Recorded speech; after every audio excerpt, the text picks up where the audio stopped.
Live everywhere. Daily Co's Radio on netrootsradio.com presents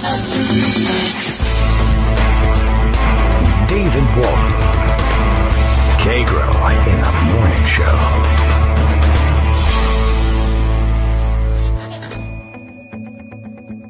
Now, here's David Waldman. Hey, good morning, everybody. How you doing? It is Monday, September 25th, 2017. Back on the air once again for another go-round here on Kagro in the Morning. Wow, it's, I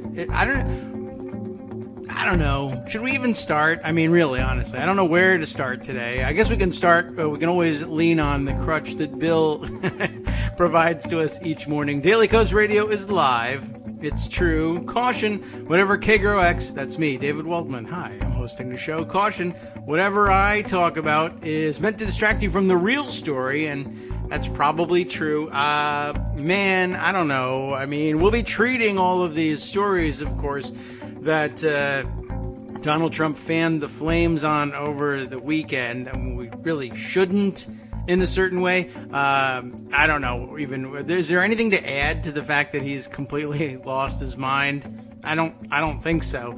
The football over the weekend, sure, okay, lots of protest, lots of things to talk about the protests, about people who are participating, people who aren't, reasons to participate, reasons people might have chosen not to, reasons that they gave for their protest, reasons that pre-existed the reasons that they gave for the protest. There's so much happening on that front. Meanwhile, Puerto Rico, apparently no relief in sight from the federal government because, of course, the guy who runs the federal government was busy hiding out at his Gulf cave for the weekend because, he does so much work, etc., etc. Nothing has been sent to Puerto Rico as far as I can tell. We even had Hillary Clinton having to tweet like the secret plans for how to help part of the United States that has an expansive sea coast, but that you for some reason can't drive to. Like, say, if it's an island. Yeah, we have resources. Trump apparently never asked anybody about what he could deploy in order to help in Puerto Rico. We have U.S. Navy. They do this whole thing where they take stuff to other places via ship. They have hospital ships. We could be sending enormous amounts of resources to Puerto Rico, but we're not doing it. And we're forced to conclude that the only reason that you might not send such a thing is that the people who inhabit the place are brown of skin and speak Spanish.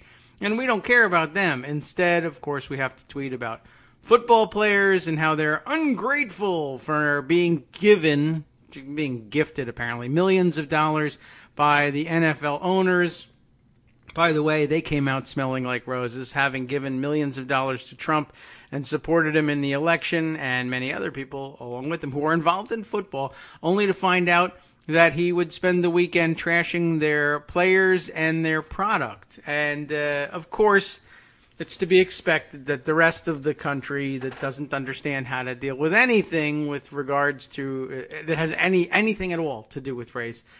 Plenty of Flames fan there. Let's say I woke up this morning to the news radio report of this is the kind of stuff that makes the radio now. A local sheriff in Maryland who is, oh my God, I'm going to burn my Baltimore Ravens gear. If this is the product they're putting out, they're playing football, still playing for your entertainment. They just took a minute to make a statement. And of course, I'll tell you what I learned over the weekend. I learned / was reminded of. Many of you would already have picked up on this, but apparently we approached this whole thing, America, everyone, whatever, approaches this whole thing as though taking a knee during the national anthem was, how we love to frame these things. Why, it's breaking with 200 years of tradition. My forefathers in the Revolutionary War died for... We haven't had the national anthem played with the players standing on the field for more than a couple of years. Apparently, it's just something that started in 2009. And when they said it, I said, Oh, yeah, I sort of remember that. Didn't football games sort of used to start where they'd have a, marching band out there or whatever and carrying a flag around, usually inappropriately, according to the U.S. flag code.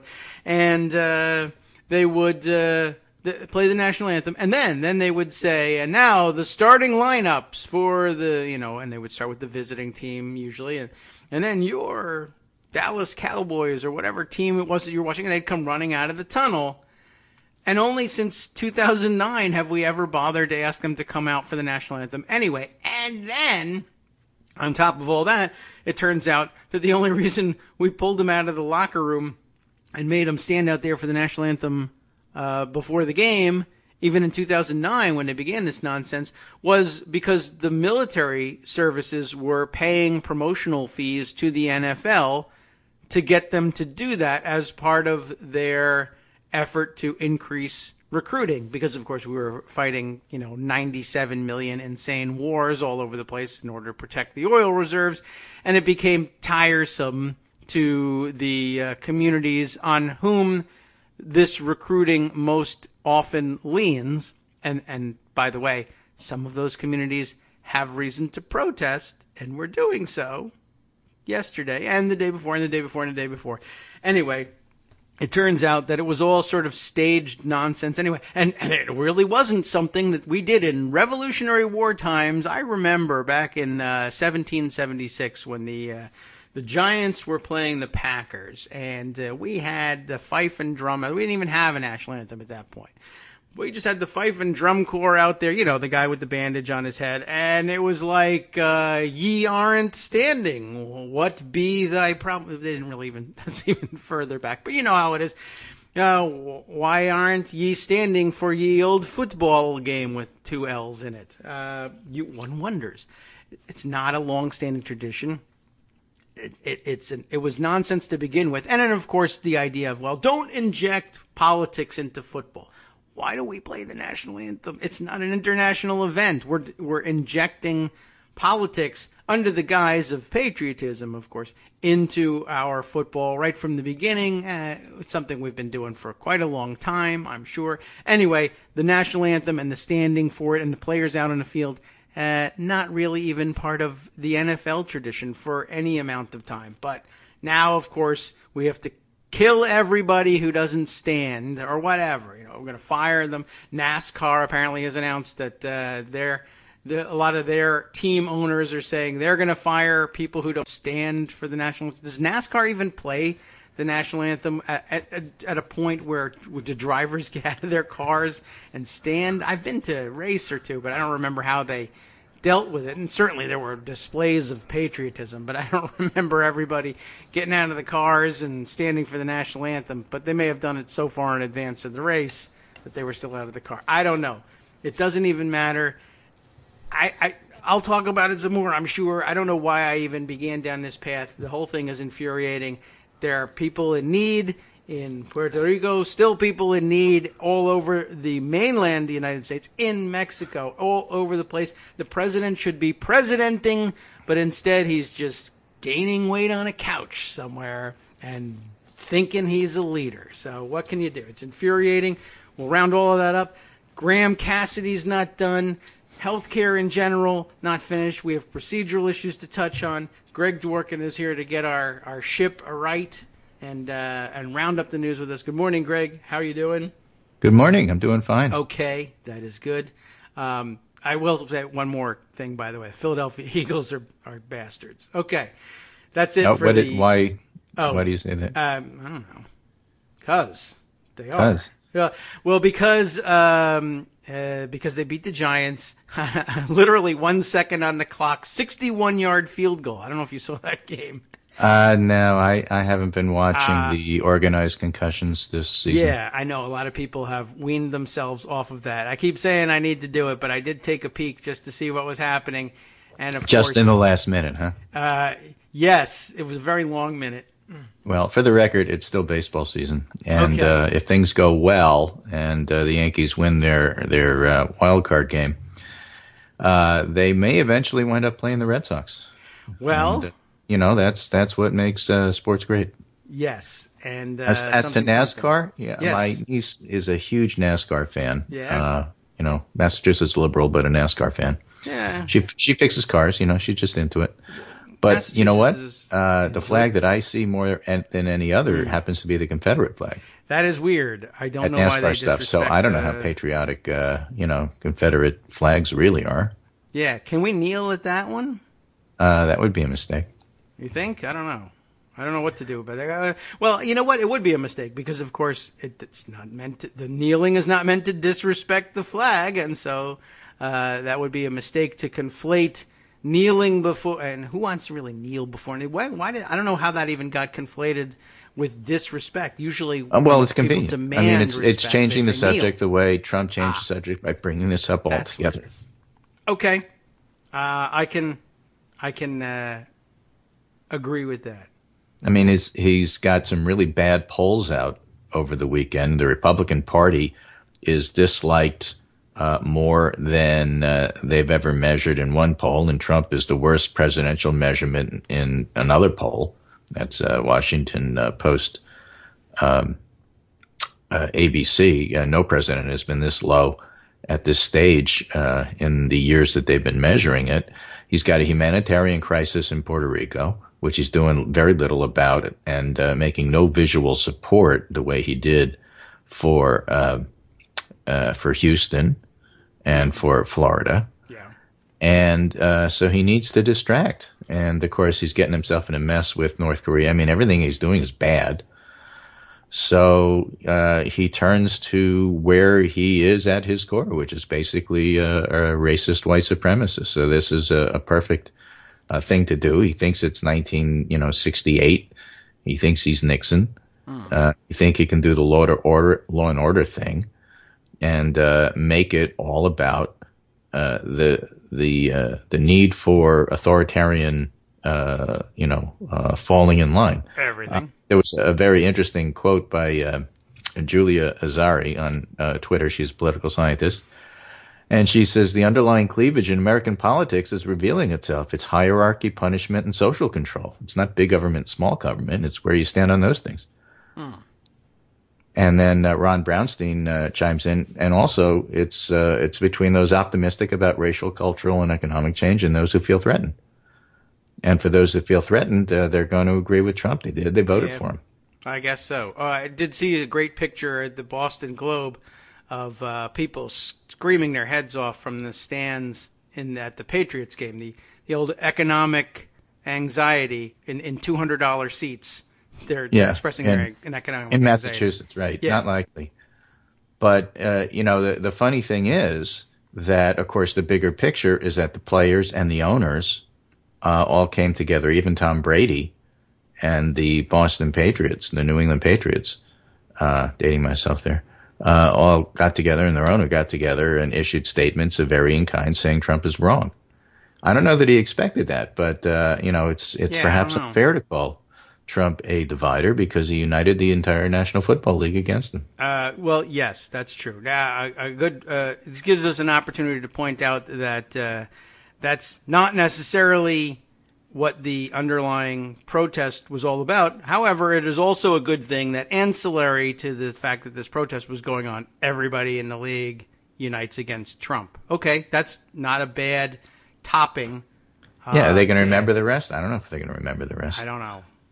We will see. There will be more reminders of it. We'll see what it's like next week. And I guess, I guess I'll take it if he continues to fan the flames and more people come out in opposition to him and express their resistance to everything he's doing in the context of the sport people still like to watch. I guess that's okay, but they can watch if they out want that to there's watch. Also but, something else going on. It's he's declared himself to be a complete idiot, and this is a fight he can't win. He can solidify himself with his own base, and of course, I was watching a little bit of the political commentary over the weekend, most of whom got it wrong, some of whom got it right. Remember, the original Neil was about race and police killing. Black Americans unfairly. And occasionally, some of the coverage would actually focus on that. Most of it was Trump wants to do this, and everybody says, no, we don't want to do what Trump wants. And that's fine, too. But one should not lose sight of the original reason for why the knee was taken in the first place. Yeah, there's those kinds of layers to this thing, and what do you know? It's a complex issue. But it filters down. If it all filters down as Trump was wrong, and then you go back and look where this came from originally, that's great. Okay. And if it just filters down as it's unfortunately more likely to, as well, Trump is wrong, there's merit in that, even though it obscures the original reason for the protest. Yes. Well, I don't think it's going to change anything in the way of people who were protesting originally continuing, and hopefully the message breaks through as well. And, well, what can you do? Look, we're in nothing matters territory, as you know. One of the other stories of the weekend being, Jared Kushner is using private email to conduct White House business. But right. And again, before we switch over to other topics, you don't have to. The other thing that I think it's important to put your marker down on in regard to this whole NFL thing is that people will say, well, it's a distraction from more important things. There are other important things that are going on, be it Kushner, North Korea, the healthcare bill, et cetera, yes. What's going on in Puerto Rico. But it isn't a distraction. It's core who Trump is. And, he wants this because this is what he thinks about and this is what he cares about. And to the extent that we have to care because he's president, it's not a distraction at all. Yeah, I mean, there's even 10 different ways to look at whether or not it's a distraction. Like that George Takei tweet, I thought summed it up pretty good, as opposed to that one idea that we keep hearing that, he's trying to distract us from some other bigger disaster by tweeting No, he's this. trying to go back to, in his core, what he really cares about and who he is. I mean, that would be a good plan and all, but he's not that kind of a guy. He doesn't think about that. So this is not calculated. Like this is not Richard Nixon planning out Southern strategy or anything like that, or Law and Order and How I Win. I'm sure his henchmen, there are those who could use that and say, that's great. I'm glad that's going on because in the meantime, I'm going to do this. But if they presented to him a plan that said, you scream about this and we'll take care of that, he'd blow that up. He'd ruin it. He would. So let's talk healthcare a little bit. Right. There's this piece here in Talking Points memo. John McCain saved House Republicans a world of pain over Obamacare repeal. He did? Well, the theme there is that, as Mark Meadows, Speaker of the House, said, if the Senate passes this, then the House will pass it. Okay. Sure, they'll do it reluctantly if you're a moderate, if you're from New Jersey, if you're from California, from New York or Massachusetts, and you're a Republican, you'll reluctantly vote for this because what other choice do you have? There's no other bill out there. Right. But you'll vote for it, and it will pass. And then they will get unelected, and it will be a disaster for the House. And most of the nonpartisan, politics watchers, be it Dave Wasserman or any of the Cook Report, Rothenberg, Gonzalez, those guys think that actually passing health care would be a total electoral disaster for the Republicans. And, of course, part of the reason that it's so weird and mysterious and you keep hitting your head against the wall, why they keep doing this, is because, in fact, it would be a political disaster. Why are they doing it? And part of the answer is they're stupid. Part of the answer is that the stupidest Republicans in the Senate, a lot of them actually came from the House, which gives you an idea of how dumb the House is. A lot of it is because Republican donors really, really, really want this. They really want this bad. That's what is being said, that it's the payoff to angry mega donors. Although I don't know why they care so much. Well, some of them own businesses and don't want to participate. Some of them want the savings so that they can apply it to taxes for their own business. Money. Okay. Well, so money is something we can understand. Sure. I've heard about it. The idea is here that, what it says is a lot of House Republicans probably heaved a sigh of relief when they learned that a Friday defection by Senator John McCain may have saved them from another round of Obamacare votes. If you're in a congressional swing district, this was not a vote you were looking forward to taking, said Ken Spain, a GOP strategist and former top staffer for the National Republican Congressional Committee. McCain did Republicans a favor. This was going to be a very difficult vote that was going to have significant political consequences in 2018. That's an understatement. If McCain and other Senate Republicans had kicked the bill back to the House, that would have left members with a dire choice. Break with the party over a 7-year promise and be labeled, in President Trump's words, the Republican who saved Obamacare. Or vote for a bill that would be particularly harmful to their own constituents and their own electoral hopes. Do that, a number of House Republicans are likely hoping the bill dies in the Senate before they have to take another career-damaging vote. Instead, McCain gets that dubious title, and Republicans can hope to move on to safer ground. And the rest of the article is talking about that kind of strategy. And I think that that's right. I mean, they don't want to vote on this. There's a lot of Republicans that are going to vote for this who don't want to vote for this and who really don't want this to pass, and they'd rather not vote at all because basically, politicians for the most part on both sides of the aisle are political cowards and really don't like being in front of the parade unless they know exactly where the parade is going. It's already been organized, and then they run in front at the last minute. Right. They should just hang around at the end. Jump in. Some of them do. Some of them don't even show up. That's bad. So anyway, what's happening? Well, the interesting dynamic over the weekend is McCain said no. Yeah. So Holland said, pretty much no. That is to say, I can't possibly see anything they could do that would make me say yes. Yeah, and they're not that's offering what anything. she said. That's about as close to a no as you can get. Okay. Murkowski's not talking. Right. She's and counting. Rand Paul is actually one of the more interesting no votes. Yeah. Again, from the perspective I was arguing with Dylan Scott from Vox about this. Yeah. Dylan Scott pointed out that Rand Paul never really flipped throughout this whole I voted for some of these but not other things. Okay. Right? He was never a no on skinny repeal. He was always a no on some of the other bills, and he voted no on some of the other bills because they didn't go far enough. Right. And as far as this one goes, he's made multiple statements saying there is no possible way I would vote for this particular one that's coming up, the Graham Cassidy bill. Huh. Okay. No way. There's no way. And multiple quotes. And Dylan Scott said, if you go back and look at his history, he doesn't flip-flop. He says what his opinion is, whatever you think of it, and it could be a dumb one, but he sticks to it. So he said he wasn't voting for the original bill, he didn't, and then he said he was voting for skinny repeal, and he did, and then he says he's not voting for this, and he's going to be a no vote, Dylan Scott says. And I said, yeah, except that nobody trusts him. That's different. That's true. For different reasons than, say, Ted Cruz. Ted Cruz says he's a no, but everybody knows Ted Cruz is asking to be bought off. Even Ted Cruz knows that. Yes. Right? So nobody trusts Cruz. Even Ted Cruz doesn't trust Ted Cruz. So that's just a kabuki thing. Rand Paul wants specific things, and if you give it to him, he will flip his vote. It's just that what he's asking for is so ridiculous that he's not going to get it, and if he ever did get it, and that's part of the subtext that Cruz, who also speaks for Mike Lee, Cruz says he speaks for Mike Lee. Cruz does? Okay.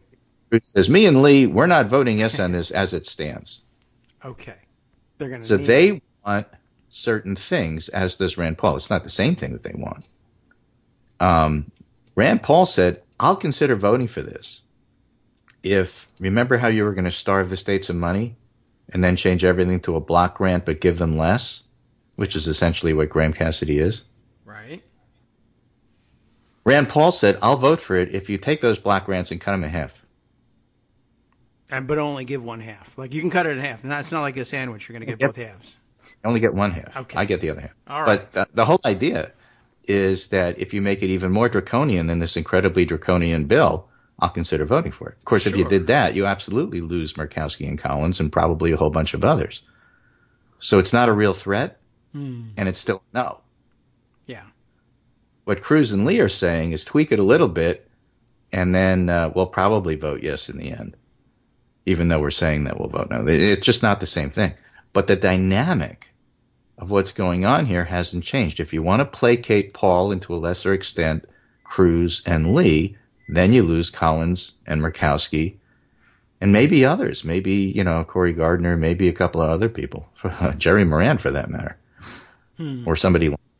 And then if you don't, then you don't get Paul You probably still get Cruz and Lee because they were lying, but the bill still doesn't pass. And so this whole dynamic of how do you placate both of them at the same time, you can't. Oh. Okay. And so, I don't see the bill going anywhere. The other side of it is that McCain's biggest problem with the bill is not doing it through regular order. What he means by that, because it's a floating term, is that it didn't go through committee with markups with both sides getting a chance to argue and debate it. Yes. To a lesser extent, Susan Collins and then to an even lesser extent Murkowski also care about those things. So it's just very difficult for me to say, the more they push it and the more they revise it at the last minute, how the people who voted no are going to vote yes. I just don't see it. I don't think this bill goes anywhere. Well, I really hope not. They're working as hard as they can to try and throw bribes in there for individual senators, but that's only empowering other people to say, well, where's mine? Exactly. Let me cover this a little bit. Sam Baker, who I think is one of the best healthcare reporters, was at National Journal. Now he's at Axios. Okay. Says the bottom line: the revised healthcare bill, Graham and Cassidy are set to release today. They released it last night. Follows a familiar model: more money for the moderates, Murkowski and Collins, and more regulatory rollbacks for the conservatives, Paul and perhaps Cruz. We've seen this before, but the path to 50 might be even narrower this time. As much as the Graham-Cassidy process might have felt like a new thing playing out with new developments, it's largely a repeat of July. Throw more money at moderate states and beef up the regulatory flexibility to win over conservatives is pretty much the same calculation GOP leaders made with the last-minute changes to the Better Care Reconciliation Act, BCRA. That was the one, if you recall, that was always confused with the BRCA gene. Yes, that one does ring a bell. Over the summer. So they're hoping then to try the same thing but get a different result. I've read something about that before. Going to alienate moderates. Not going to work. We'll talk about it more after the break. All right, thanks very much. We'll be right back in 2 minutes.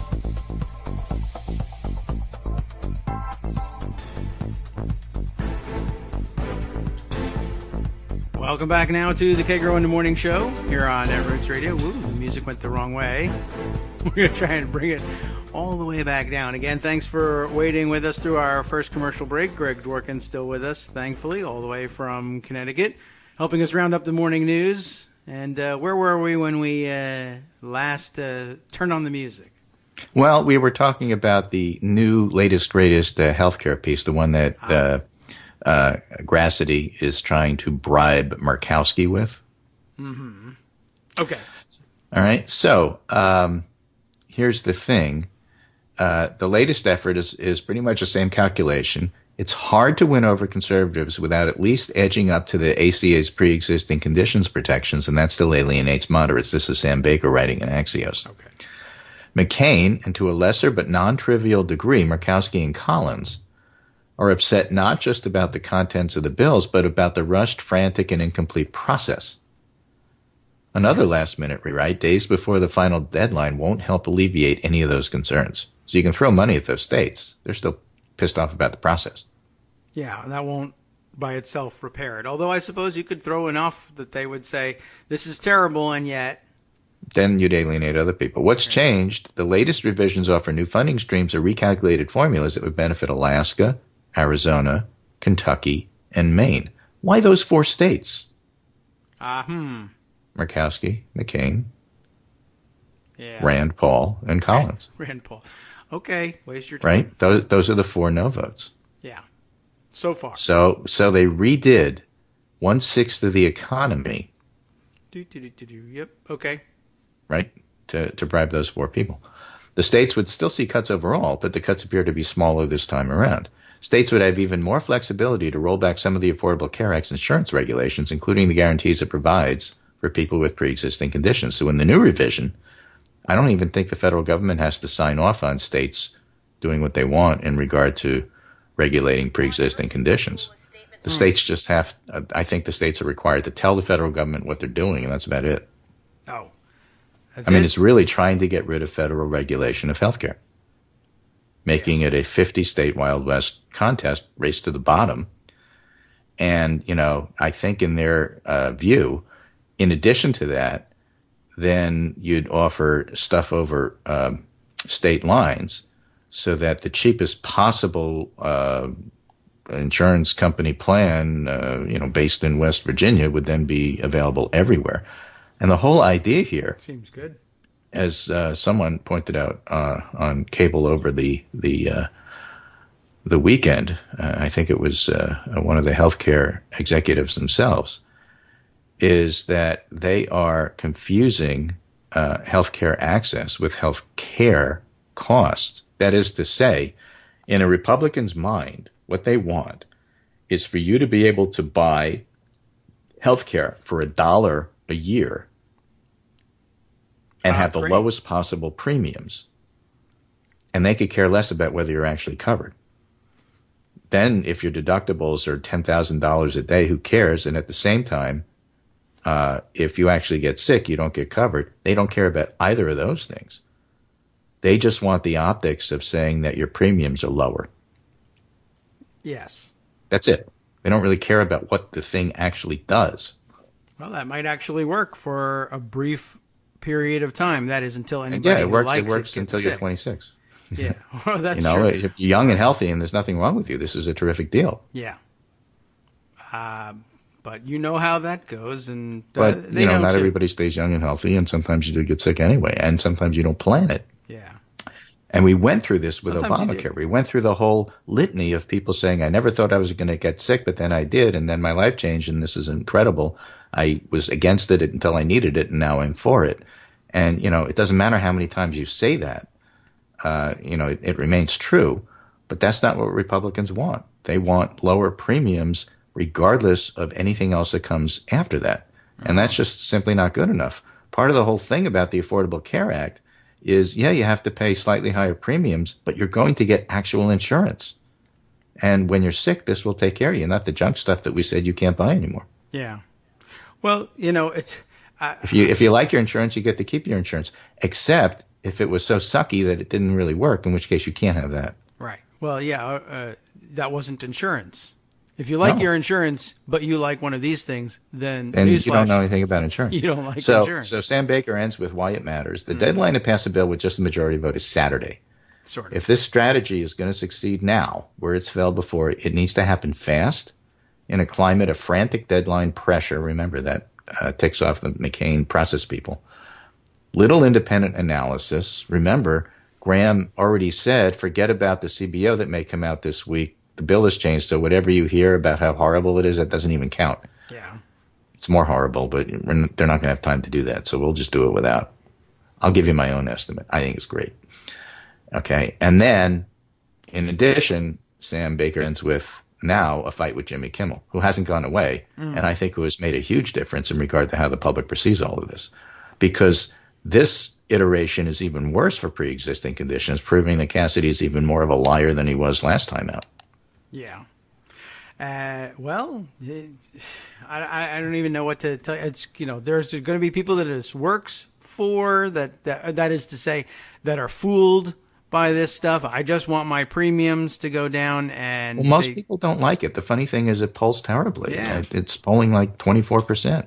Well, I mean, a lot of people have insurance of some kind, whether it's health insurance or car insurance, or they understand what insurance is or what insurance isn't, and it bothers them that they can see that this stuff is garbage, and they know that eventually they're going to pay for it. So that covers about it's polling at about 20%. So maybe 80% of America knows, this is crap. I don't know why you're talking about this.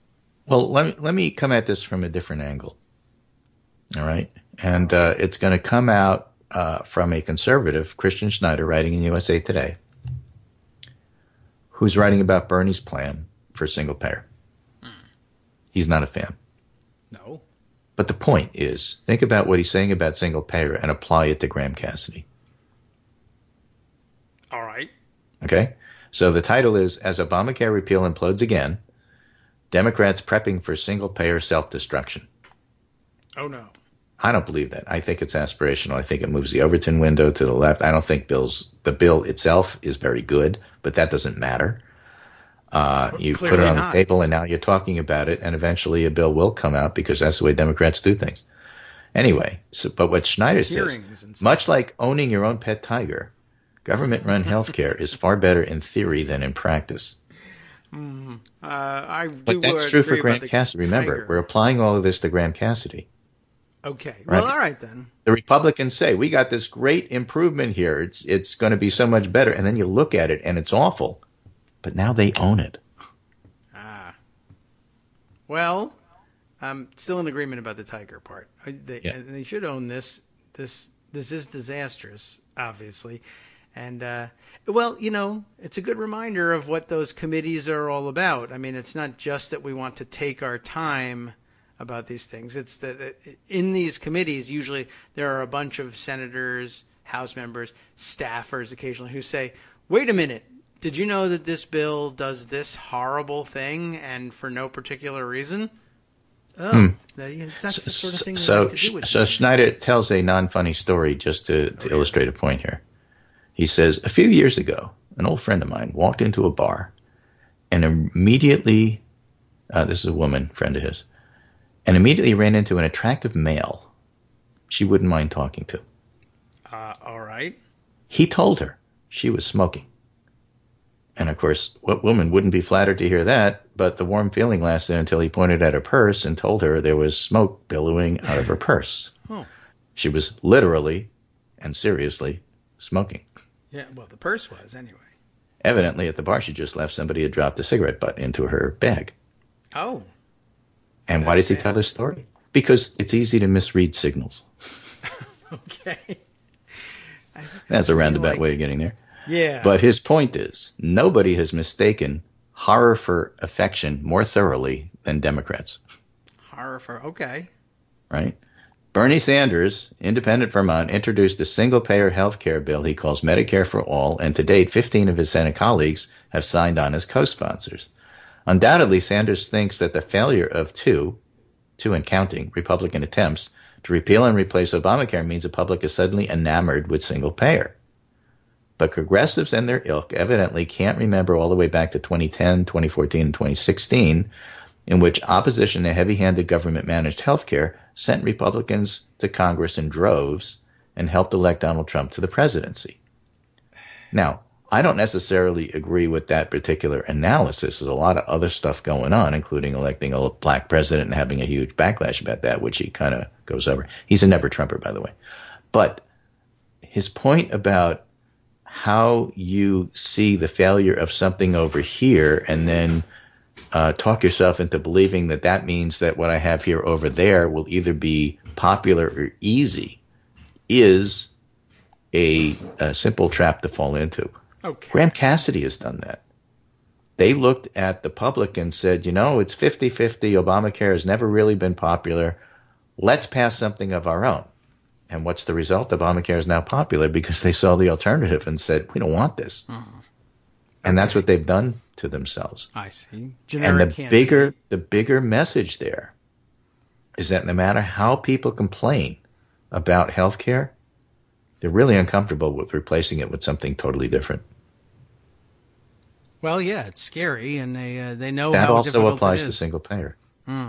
It would be foolish. It would be foolish to not see that with your eyes open. One of the reasons for being an incrementalist is the total understanding that the public doesn't want to simply go to single payer tomorrow. They don't. They don't understand it. They don't know what it means. They don't know what it means for their taxes. They're uncomfortable with that. They're not going to want to do that. They could be convinced. But I don't think that, that Bernie offering the bill is an offer to do that. And Republicans will play it as such and try to make the idea unpopular. As a matter of fact, there's supposed to be a debate tomorrow night on CNN for reasons which are unclear between Sanders and Klobuchar on one side and Cassidy and Graham on the other. And I think that the Republicans wanted to do this because they wanted to point to Bernie's bill and say, this is the alternative we are trying to save you from, when in fact it's current Obamacare itself. That is the alternative, not single payer at the current time. Yeah, well, at the moment, sure. And, whether or not that debate will still happen, and I think that Sanders and especially Klobuchar are pretty, good at avoiding that particular trap, so it's not going to be as simple as the Republicans want. And if the bill fails And if there's another no vote before tomorrow night, it's even more foolish looking, because all that does is bring up single payer as a reputable alternative that gets debated on national TV. And when's the last time that happened? So I see some good coming out of it, not just the dumb stuff. I see a lot of Democrats saying, why did Bernie bring this up now? Why didn't he wait just another week? And yeah, there's some logic behind that, but in the end, it really doesn't matter. That's not what people are focusing on. They're focusing on Graham Cassidy and how bad this bill is. And nobody's getting distracted by saying, okay, we will no longer make calls. We will no longer protest. We will no longer try to stop what the Republicans are doing because Bernie suggested single payer. That's not happening. Everybody's still focused on Graham Cassidy. Yes. I did see something last night that I thought was a little unusual. I don't know if you happened to catch, and I didn't set it aside, but Ryan Grimm tweeting last night about, I couldn't quite understand exactly what he was getting at, as if it was a waste of everybody's time to continue to rally the troops against Graham Cassidy because it was just flat dead. And I was thinking, he had said that a week ago. Yeah, and one of his shticks is, you guys are just wasting your time. This bill isn't going anywhere. Just leave it alone. Well, they're not finished yet, and we saw what happened with the resurrection of the House bill, which is why I think everybody is saying, well, we don't totally trust this. And when you look at the no's in order of don't trusting, Rand Paul's at the top of don't trust. Yeah. And then Murkowski, then Collins, then McCain in that order. I think you can trust McCain on this. I think you can trust Collins on this. Dylan Scott thinks you can trust Rand Paul on this. And I'll bet Murkowski's a no. But it's not done till it's done. And so, give it another week. And just as trying to tell people that you shouldn't pay attention to what Bernie's saying and concentrate on this, or telling people, forget about this, it's dead, let's just go on and talk about other things.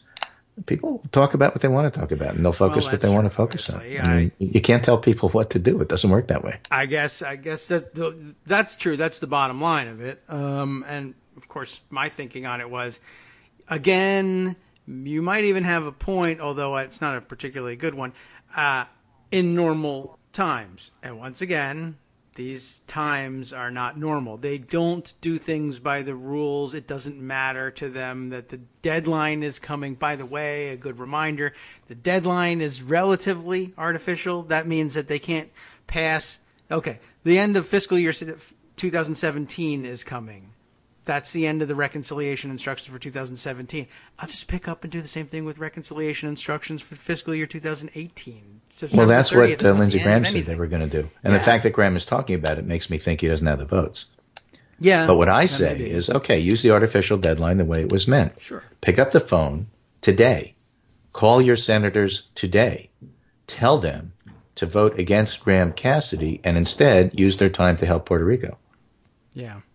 I don't know if I've ever seen, is that a new thing for journalists? I don't know. Or maybe it's just him, but the idea of like, don't worry about this thing. It's dead. Stop paying attention to it. I've never seen journalists say stop paying attention. I don't think he's doing it from the point of view of being an activist. I think he's doing it from the point of view of, I'm reporting on this story and they just don't have the votes. And why do all you people try to make it as if it's super duper drama with a debate on Tuesday night on CNN? Oh, I don't care. When this stupid thing isn't going anywhere. Just pay attention to the actual news and stop trying to make it into the soap opera of 2017. I think that's his point. Oh.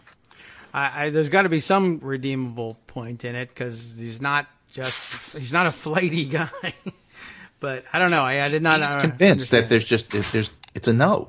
I'm sure. And it is that when people say it's a no, and that the votes just aren't there. And just report it honestly instead of trying to get clicks by, oh well, this last minute thing or that minute thing. And I say that because he's been on about this all week. Yeah, I mean it's part of his. He needs to validate his early call on the death of this thing. But, yes. I mean, it got killed by certain, moving parts in this machine. Right. And I mean, things change. It didn't die because Ryan Grimm said it was dead. Right. So, it'll be dead when Graham says we don't have the votes or McConnell says it's not coming to the floor. Yeah. I mean, I don't, I'm not even a big believer and that's in 48 September hours. 30th. By Wednesday, we'll know what the heck is going on here. And under what, and under what circumstances. But like I said, even they don't have to change anything in order for them to be able to come back with another health care plan under reconciliation on October 1st. They don't have to do very much anyway.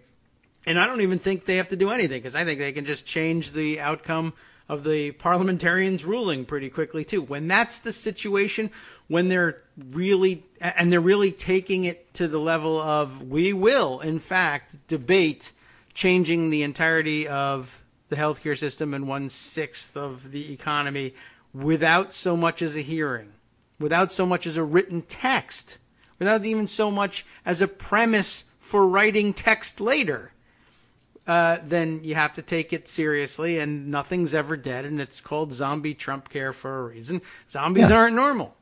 It's going to come up until there's a Democratic majority in one of the houses. Yeah. But the thing is, the more they push it, the more likely there's going to be a Democratic majority in one of the houses. That's the weird part that I don't see that they understand. Yeah. Well, they'll never understand this. Those guys, I mean, they're crazy. That's what they're more than crazy. They're not very. They're crazy smart. And they're mean and they're dumb. Yeah. Okay. Well, I'm with you on that. So. All right. I think it's important also to recognize that there was a major election overseas over the weekend. Okay. Germany, I'm talking about. And Merkel will be, continue to be head of state there. Yes, so it seems. But the AfD, the rightist party, is going to have members in the German parliament. Okay. That's bad. Yeah. Now, they're not all the same. The AfD is basically split between the old style, we need to honor the German soldiers in World War II who were fighting on the right side of history. Oh. We call them Nazis. Yeah. Right. So they have some of those. And the other half is, I don't know anything about that. It happened way before my time. What I'm concerned about is there's so many immigrants coming to Germany, they're changing the character of the country. That is a familiar theme, of course. And the two sides of the AfD that just won don't necessarily agree, and they're already fighting. That's good. So there are differences of opinion, as they say, between the coalition, which is the AfD, and it's going to be interesting to see how this works out in reality. But, it's important, and I think, it's certainly worth keeping an eye on there because of what it represents, of course. When the leader of the free world is up for election, people pay attention. Yes. And that's what just happened in Germany. Right. We're still getting used to that. Anyway, so I didn't want to let that go uncommented on. Right. Our German and so, that's one of the big stories that I think is important to do. So I'm intruding on the rest of your show. I know I took a long time, but I think those are all important issues, and I think the healthcare as it plays out is an important issue. Of course, it's a nuanced thing. The Republicans are complete dunderheads, and the Democrats are sorting through what they want to do about healthcare going forward, because everybody understands that there's changes that need to be made to the current system, but eliminating the current system is a very, very difficult sell for either party. And so keep that in mind when you say, oh, it's simple, you do that. No, it's not simple. There's always trade-offs, and there is absolutely nothing simple about this.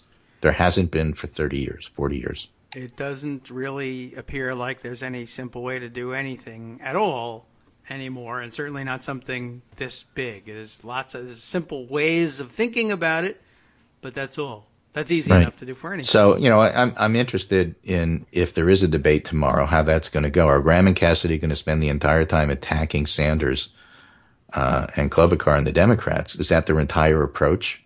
That's not going to win over anybody, but it may help stabilize Congress. Maybe that's the way they're looking at it. It's not going to do a thing about whether this bill passes or not. Or are they going to have the debate at all, or how is that going to work? And how effective is, not Bernie, but Klobuchar going to be in terms of, because she's the wonk, answering some of these things that I'm sure that some of the garbage that the Republicans are going to throw against the wall. How's that going to be answered? Well, I guess is there some doubt about whether they'll actually have the debate? Well, if the bill gets pulled, I don't know why they're having the debate. Well, I don't know why they're having it anyway. If Murkowski and Collins announce no, and that's 3 no's, and the bill isn't going to pass, McConnell doesn't put it on the floor. If McConnell doesn't pull it on the floor, and all this happens prior to tomorrow night, why are they debating? I don't know. But what if it doesn't? Why are they debating? I'm not even really sure why they're debating on Tuesday anyway. But okay. All right. So there's some possibility that the whole thing implodes and they just say, well, what do they do with the time? Who is carrying the debate?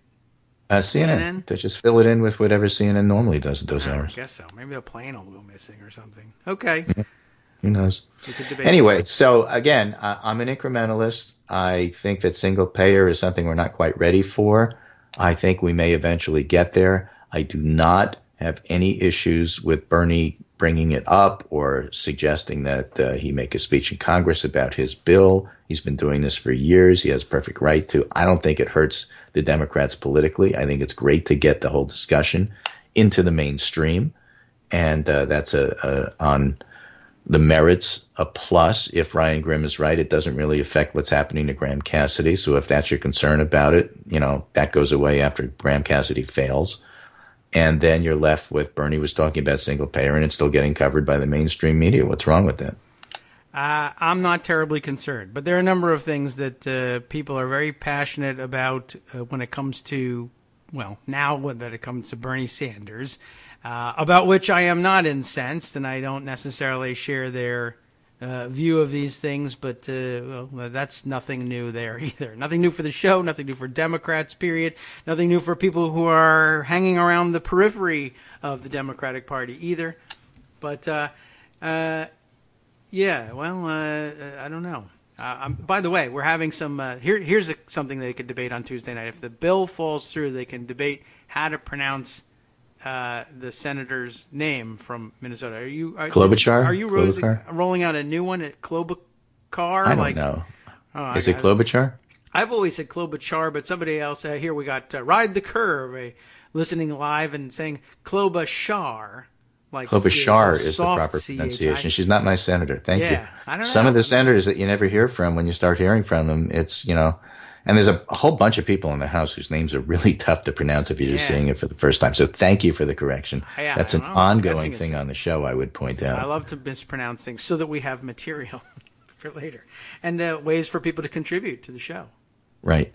And I will finish with something, since I started it with talking about Bernie, that I posted on Saturday in the Pundit Roundup. And this is a Margie O'Mara piece. Margie's a Democratic pollster. Yeah. And she had a piece in The Hill, and the title says it all. Don't be fooled by the Clinton-Sanders feud. Democrats are united. Oh. She says, maybe like me, your personal feed is still filled with Hillary Clinton versus Bernie Sanders squabbles, with hardly any breaks since spring 2016. Seemingly, every story has the potential to cause a flare-up like the greasy meal before the pimple. News of a Russian company's Facebook buy, Clinton's book, Sanders Medicare for All, constant stream of 2020 stories. Is exhausting, but is it real? That is, are Democratic voters overall, not just paid operatives and the most active of activists, still divided? The polling suggests no. In fact, Democrats are far more united than Republicans. What does Ryan Grimm say? First, Democrats are overwhelmingly united in their opposition to Trump, while Republicans are mixed. From his first days in office, Trump's numbers with Democrats have been abysmal, and Trump's numbers among Democrats have barely budged. I mean, that's the main motivating unifying factor at this particular point. And she also points out, far from a toxic family feud, Democrats are actually quite united on both Sanders and Clinton. Just last month, the Wall Street Journal NBC poll found Clinton to be less popular than Trump, causing a massive wave of negative headlines. But thanks to my friends at Public Opinion Strategies for running the numbers just among Democrats, we learned she's just about as popular with the base at 62% as Sanders at 70%. And other recent polling from HuffPost YouGov shows a majority of Democrats are favorable toward both. with the Clinton wings and Sanders wings each numbering in the teens. And while Clinton's new book has prompted many to write stories suggesting Democrats are angry at Clinton for her visibility, the polling doesn't bear that out. By the way, it's a bestseller. Clear majorities of Democrats think every tested potential role for Clinton is appropriate, from book writing, charitable fundraising, continuing to influence the Democratic Party, and thanks to my friends at Morning Consult for running cross-stamps on the recent collaboration with the New York Times. Her point: Trump is so destructive, so disappointing, so erratic, it's natural to want to find something, anything to blame. The good news is most Democratic voters aren't like that. They're united and ready to take on the real threat, President Trump, his congressional enablers, and the dysfunction and cruelty they promote. As someone once said in another context, there's some very fine people on both sides of this Democratic debate.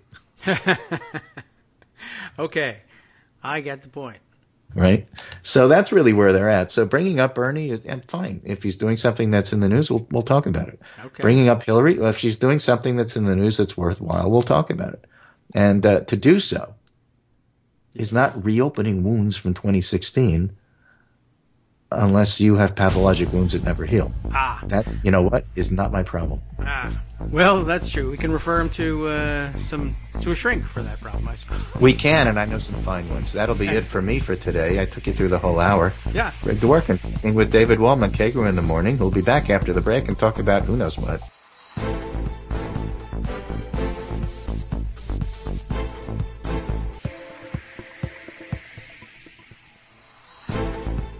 Welcome back to the Kagro in the Morning Show. I was waiting for that dramatic return from the music to welcome you back. And if we happen to talk our way all the way into the break, nothing super important happened. Greg was just being gracious and saying thanks for listening for the extra time that he spent with us today. And I appreciate the efforts. It's a tough thing to get started again on Monday. And so having somebody on to chat things over, talk things through with, is always helpful, and Monday in particular. So let's see. I've been avoiding the second half of the show because there's too many things that we could be taking our cues from. I don't even know what's next. Should we do we try and cram in a bunch of stories? Do we try and cram in the important stuff? Do we do follow-ups? Let's just let it all go here. Here's what we can follow up with from last week. We can pat ourselves on the back. I think we did a good job preparing you here on Kagro in the Morning for the collapse of the Milo Yiannopoulos free speech extravaganza at Berkeley. We gave you other people's early warnings about these things collapsing and the possibility that the whole thing was just a publicity-seeking hoax on Yiannopoulos' part. From the start, I think, it all got rounded up pretty well, I think, here. Travis Waldron has this tweet. He's a Huffington Post reporter, and tweeting, Milo's alt-right Woodstock turned into his fire festival instead, and promoting this dispatch from Andy Campbell and his co-writer on this piece, Christopher Matthias, here in the Huff Post. It's going to have some auto-playing video. I'll try and quiet that down. But Milo Yiannopoulos flounders at desperate free speech rally on UC Berkeley campus. What was supposed to be his 4-day Woodstock at the University of California turned out to be his alt-right fire festival. So I guess he actually stole that line. But well done. It was well cited here. It was canceled before it ever began, and the notorious provocateur was forced to offer refunds to travelers during a very sad press conference on Facebook Live. But Yiannopoulos doesn't go down without a troll. As he admitted defeat, he promised an unofficial rally for his followers on Sunday, effectively mobilizing hordes of counter-protesters, anti-fascists, and anyone in his far-right brigade brave enough to face them. We are going to be hosting an event come hell or high water tomorrow, he said during his Saturday presser. He got what he wanted. The rally, in scare quotes, at Sproul Plaza. You guys over in Berkeley will have to let me know about how they said it. Pronounced what? It's spelled Sproul, S-P-R-O-U-L, but maybe not pronounced that way. Right in the middle of campus, I guess, brought hundreds of demonstrators out, including Antifa activists and Yiannopoulos supporters. if there are any. Police set up barriers with metal detectors before letting them into the area. That's a good idea. The British media personality showed up around noon to speak to a smattering of supporters and sign autographs. However, 30 minutes into his arrival, Yiannopoulos fled the area as his security detail escorted him to a white, of course, SUV. Is there much worth? I mean, I guess we could comb through this for quotes and things people said, but essentially, I think the reporters on whom we relied, and we relied very heavily on the campus newspaper for this, because we were pointed there by other national journalists who knew that that was the right place to look for the inside scoop on this thing. I think everybody involved in handing us the correct analysis ahead of the curve deserves kudos for their work on this. And the work is to be found, and links to the work is to be found in the prior days' write-ups of our shows provided by Scott Anderson, of course. And you can see all the names and articles of the product of the people that you need to thank for giving you the news a couple days early. I like to try and claim credit for it here. It's a fun thing we do. It's shorthand for good work, reporters in the field. Let's see. Anything else we want to grab from this one? Sunsara Taylor with the New York City-based activist group Refuse Fascism called Yiannopoulos a salivating sycophant for Trump and took aim at the White House in a speech to the crowds. We're glad Milo got canceled, but we're here because we have white supremacists in the White House. Trump and Pence have got to go. I'll agree with that one. Antonio Freeman, who identified himself as a bodyguard for the alt-right celebrity troll Baked Alaska, what a lousy job, stood outside Sproul, maybe, Plaza, and scoffed at anti-fascists speaking into a megaphone. They're not speaking into microphones or megaphones. They are, what do you scoff at? All right, fine. The 26-year-old Los Angeles area resident says he's part of the anti-government militia group Oath Keepers, but opted not to show up in uniform. Big deal. Who cares? Freeman said he was just supporting free speech, just making sure people stay peaceful. The people out here are respecting each other and making sure things don't get too heated. And by the way, F every football player who exercises spree feech, because he's baked, you see. Anyway, blah, blah, blah. What else? Nobody got hurt, thankfully, in the way that they did in Charlottesville. That is good news. I'll agree with him on that point. He claimed to know Yiannopoulos personally. This is how lame this story is. Not like the reporters did a bad job. I mean, just there's nothing underlying all of this, and they're doing a good job at exposing it, is what I mean.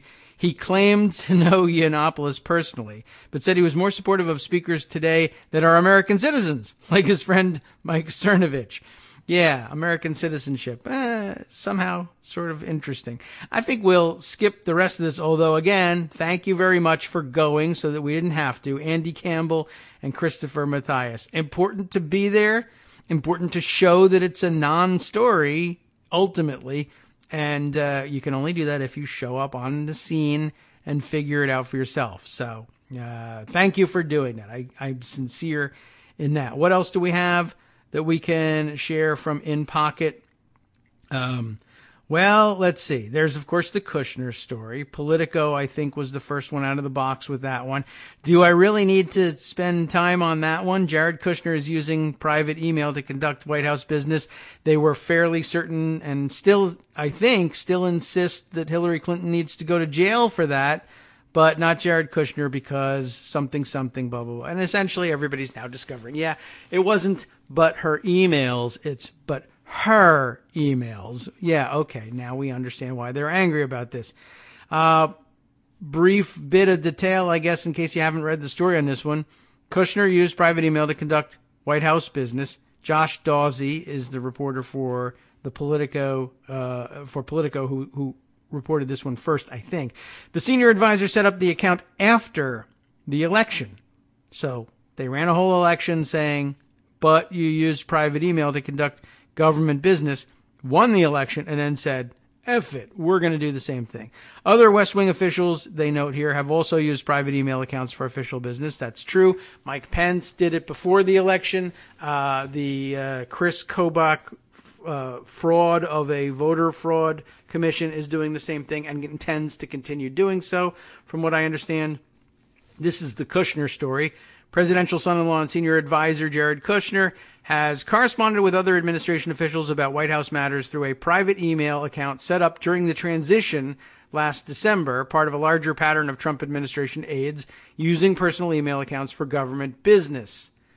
Kushner uses his private account alongside his official White House email account, sometimes trading emails with senior White House officials, outside advisors, and others about media coverage, event planning, and other subjects, according to 4 people familiar with the correspondence. Politico has seen and verified about 24 emails, which means there's probably thousands of them out there. Mr. Kushner uses his White House email address to conduct White House business. Abby Lowell, a lawyer for Kushner, said in a statement on Sunday, fewer than 100 emails from January through August were either sent to or returned by Mr. Kushner to colleagues in the White House from his personal email account. And that's usually a good indication that there are thousands yet to be discovered. If Kushner discloses hundreds, then there are thousands out there. Let's see. Anything else? Aides who have exchanged emails with Kushner on his private account since President Donald Trump took office in January include former Chief of Staff Reince Priebus, former Chief Strategist Steve Bannon, National Economic Council Director Gary Cohn, and spokesman Josh Raffel, according to emails described to or shown to Politico. In some cases, those White House officials have emailed Kushner's account first, said people familiar with the messages. At times, Bannon and Priebus have also used private email accounts to correspond with Kushner and others. We all know what the problems are with it, but we all know that, I think we're all betting that the national news media simply won't end up caring to the same extent that they said they cared about those issues when it was Hillary Clinton doing it. And what can you do? LOL, YOLO, nothing matters. There you got it. I don't even know how else to describe this thing. Other things that we need to catch up with, or I need to make you aware let's see. There's a million important ones. Speaking of the fraud of a voter fraud commission, I did pick up this piece via the New York Times, which is getting increasingly difficult to pick things up with. For whatever reason, my phone absolutely will not acknowledge that I am a subscriber to the New York Times. I'm going to have to call somebody like at their tech support thing and say, how do I get my phone to do this? Because I get the majority of the articles for the show that way, and I'm increasingly finding it impossible to use New York Times material for this. That's not good. Voter fraud. Back to the voter fraud. A Trump nominee looks as if he cast an illegal ballot. Minor story, but it's out there, and I thought you should be aware of it. Nicholas Fandos reported this on the 20th of September. As President Trump's Voter Integrity Commission looks under rocks for possible voter malfeasance, pulling out the old thesaurus on that one, its members might want to examine a presidential nominee awaiting confirmation by the Senate Finance Committee. This is also a roundabout way of telling you there are still nominations going on and who they are. Documents indicate that Jeffrey Gerish, Gerrish, the president's pick to be a deputy United States trade representative, moved from Virginia to Maryland last year. Not unusual, but opted in November to vote in the more competitive state of Virginia than his bright blue new home. See?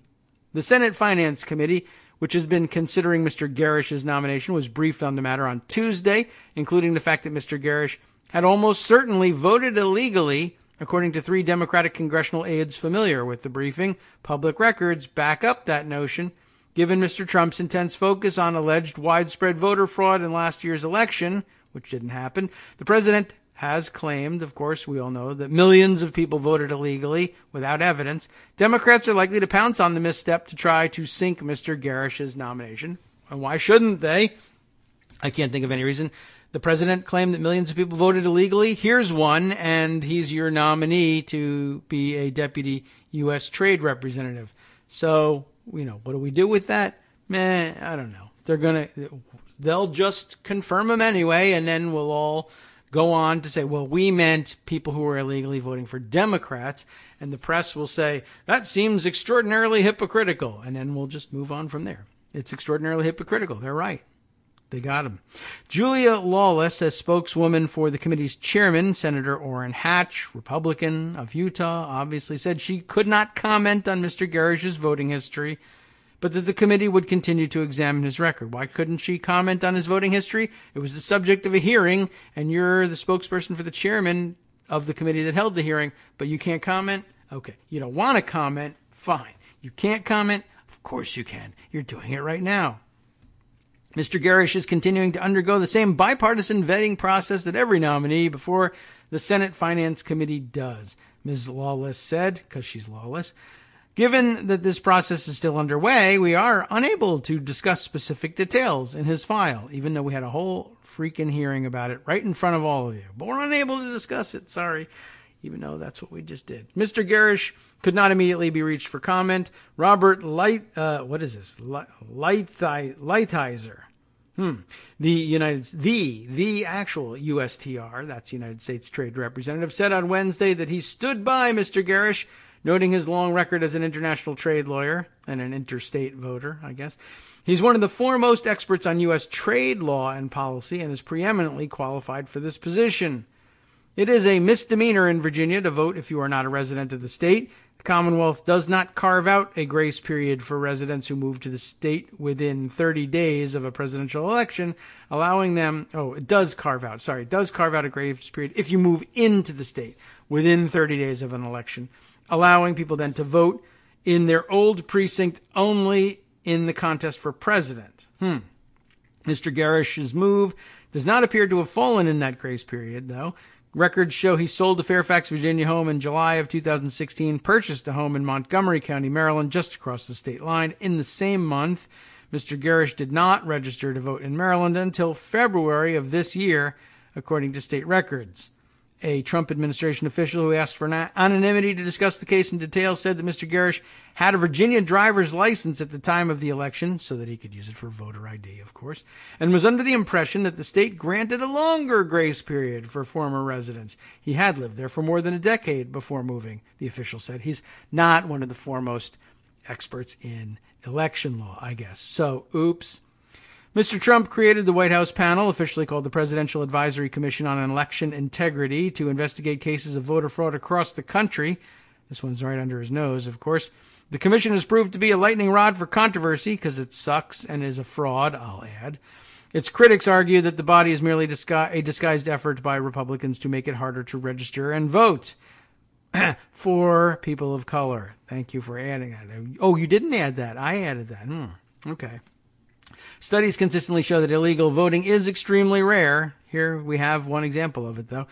It's happening in rarefied circles. Anyway, Mr. Trump nominated Mr. Garish to be Deputy U.S. Trade Representative for Asia, Europe, the Middle East, and Industrial Competitiveness in June.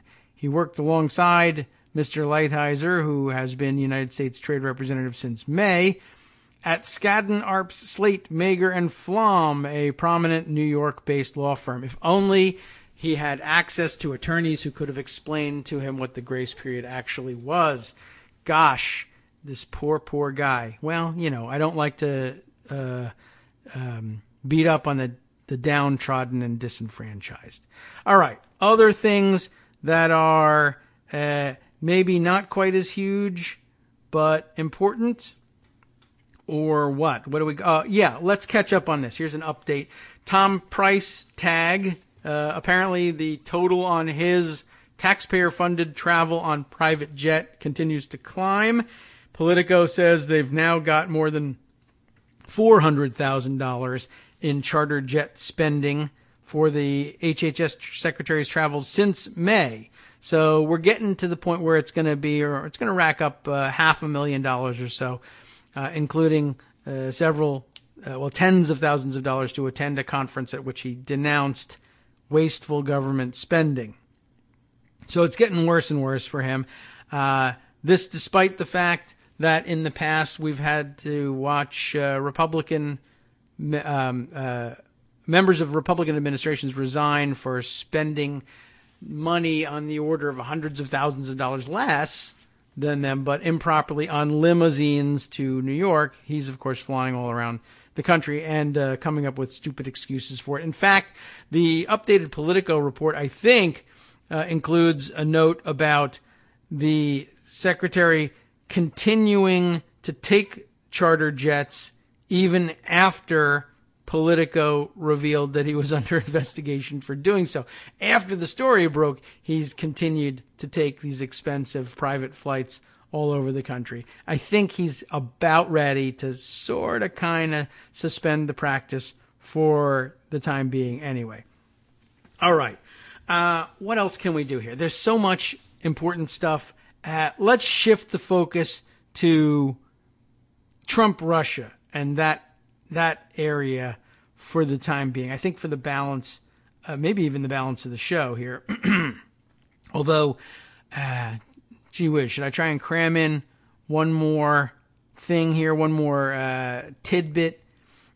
Over the weekend, it was revealed, and I can't recall offhand who had, I think it was Politico. Yeah, Politico all over the place on this one. On this morning show. They came up with the original on this, but I'm going to go to Charles Pierce on his write-up of it, checking in on Trump's USDA prime leadership choices. It's not just problems with the United States Trade Representative's deputies being fraudulent voters, but over at the United States Department of Agriculture, a few problems as well.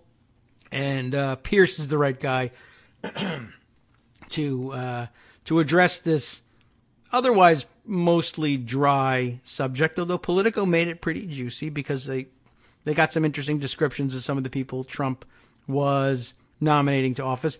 Of all the departments of the federal government that the president, asterisk, of course, has determined not to be worth one of the limited number of F words he gives about much of anything at all, the Department of Agriculture seems to be at the top of the list. This is not surprising since the president, asterisk, only contact with agriculture is yelling at the gardeners on his golf courses. But if Politico is correct, his apathy toward the mission of the department has lapsed into destructive comedy. President Donald Trump's appointees to the jobs at Agriculture Department headquarters include a long-haul truck driver, which by itself isn't a horrible thing or a horrible kind of experience to bring to any table. And, in agriculture, that's definitely something, there's a serious connection to that, right? But, of course, it does, there's a limited number of jobs at agriculture that I might say they could bring the truck driving experience to bear on. And, of course, that's not one of the ones to which he's been nominated. But it does get a little even more interesting than a long-haul truck driver. But the appointees include a long-haul truck driver, a country club cabana attendant. I think there's probably almost no call for that whatsoever at the Department of Agriculture or Department of anything. Even if we had a Department of Cabanas, I would say this guy's unqualified. But we don't, in case you were wondering. We might get one before the year's out, but we don't have one now. And also the owner of a scented candle company, which is not agriculture, although they may use some agricultural products in those candles. I don't know. A lot of scented with natural oils, right? That's an agricultural product, maybe. No, stop. You're kidding, right? Says Charles Pierce. No, we're not. Again, an excerpt from the Politico report. Christopher O'Hagan, an appointee as a confidential assistant at the Agricultural Marketing Service, which helps producers of food, fiber, and specialty crop growers market their goods. O'Hagan graduated in 2016 from the University of Scranton with a major in history and a minor in economics. Congratulations. Job well done, although 2016, that's pretty recent. But his resume lists only one example of work experience prior to joining the Trump campaign in January of 2016. So I guess he graduated along the way while he was already working for the campaign, as does happen with campaign workers from time to time. That job, employment as a cabana attendant at the Westchester Country Club in Rye, New York, while in school. Similarly, Trump campaign alum Tim Page a 2016 graduate of Appalachian State University, is now at the Natural Resources Conservation Service, an agency that helps farmers, ranchers, and forest managers employ conservation practices. Page's resume indicates that he owns Cutting Edge LLC, a landscaping service in Connolly Springs, North Carolina. They mows lawns for tuition money. Admirable, but not actually agriculture. Working at a cabana at a country club. It's a job. I don't know how admirable it is. You know, you got to show up for work. You bring drinks to people who are lounging at a country club. That's not super tough work, but well, being in service stuff, it's like being a waiter at a restaurant, I guess. It's actually a little cushier than that, I think, but okay. Still, agriculture, I don't know. I don't think so. Does that, like putting celery stalks in a Bloody Mary, is that agriculture? You tell me. This is of a piece with Camp Runamuck's hiring of Iowa birther talk show host Sam Clovis as the USDA's chief scientist. Pierce reminds us Clovis is a favorite of Iowa Senator and renowned Twitter surrealist Chuck Grassley. We could read more about those guys and really about the whole thing. It's not that long of an article. I'll refer you to it. We'll drop it for the moment and move on to a few other things. Also, we really should... I can save a lot of these things for later in the week. We really should give some time over to Armando to join us about the issues swirling around post-storm Puerto Rico as well, and we'll try and get that in on the show. Other things I need to raise some awareness at least. We'll save it for other days, but there are players in Trump Russia who are major, who we haven't really spent a tremendous amount of time profiling yet. I have a nice piece from the Washington Post on Oleg Deripaska, who we have to catch up on. There's news on the Facebook front that we definitely want to catch up on. And perhaps, let's see. Going to have to make a choice on this. Do we do the Facebook stuff? I guess so. We'll catch up on that, and we'll wait for tomorrow on some of the other issues. But I'll suffice to say this. J.J. McNabb, who specializes in documenting the not alt-right per se, but the anti-government activists, the Bundy protester wing of everything than alt-right, has strayed a little bit more toward the alt-right in her latest reporting. Some really fascinating information about fake news, essentially. I'll cover the Facebook aspect of it today just because that's broken wide already and we need to discuss it. But J.J. McNabb is on to what may be like the next iteration of this stuff. What do I mean by the Facebook news? Well, we'll start with the Washington Post, the most basic, I guess, of the approaches to all this. Obama, that would be President Barack Obama, tried to give Zuckerberg, Mark Zuckerberg, founder of Facebook, a wake-up call over fake news on Facebook, not via the fake news sites that use Facebook, but a wake-up call on the presence of fake news on Facebook. And you'll all recall from the Friday show that Zuckerberg publicly took the position that the idea that Facebook was full of fake news and that was influencing the election was a crazy idea. Now, of course, he's tasking people and deploying Facebook resources. He's spending his billions, not all of them, but some of them, on fixing the problem or approaching the problem anyway. Whether he ever fixes it or not, I don't know. And that's where the next piece could be going. It may be that there's just no way to fix this thing. But Adam Entis and Elizabeth Dwoskin, not Dworkin, but Dwoskin, Craig Timberg are on this piece. We are, of course, up against our next break, but just to tease things on the way out the door. 9 days after Facebook chief executive Mark Zuckerberg dismissed as crazy the idea that fake news on his company's social network played a key role in the U.S. election, President Barack Obama pulled the youthful tech billionaire aside and delivered what he hoped would be a wake-up call. And I guess it didn't really work entirely. Let's play some music out and under This whole thing for months. Leading up to the vote, Obama and his top aides quietly agonized over how to respond to Russia's brazen intervention on behalf of the Donald Trump campaign without making matters worse. I don't think they really got it done the best possible way, but who knows how you would have approached this in their shoes. Weeks after Trump's surprise victory, some of Obama's aides looked back with regret and wished they had done more. That's easy enough to do. We'll talk more about it after the break.